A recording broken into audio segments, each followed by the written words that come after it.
Tirupati deputy mayor ఎన్నిక తర్వాత ఆసక్తికర పరిణామం జరిగింది. ఎన్నిక ముగిశాక కూటమికి ఓట్లు వేసిన ముగ్గురు వైసీపీ కార్పొరేటర్లు భూమన ఇంటి దగ్గరికి ప్రత్యక్షమయ్యారు.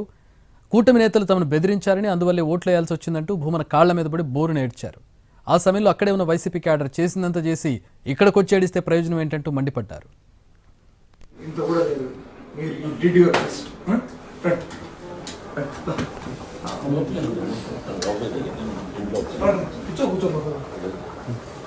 అమ్మాయిని తీసుకోరండి. నువ్వు గెలిచావు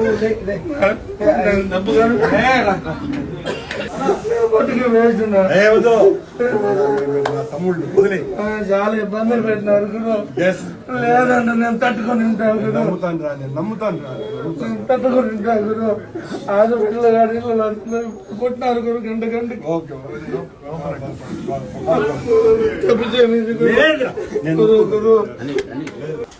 మనం గెలిచినాం. ఓకే సరేనా, నేను నాకేం ఇంత కూడా లేదు.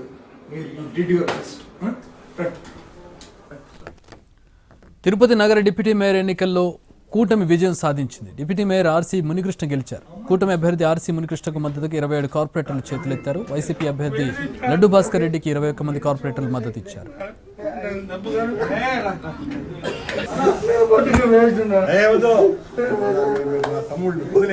చాలా ఇబ్బందులు పెట్టినారు. లేదంటే నేను తట్టుకొని ఉంటాను. నమ్ముతాను రా, నేను నమ్ముతాను రా, తట్టుకొని ఉంటాను. ఆడపిల్ల గారి కొట్టినారు గురు గంట గంటకి.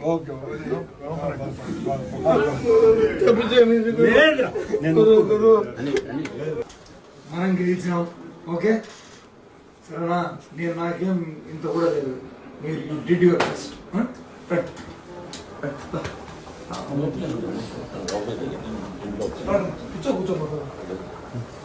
అమ్మాయిని తీసుకోరండి. నువ్వు గెలిచావు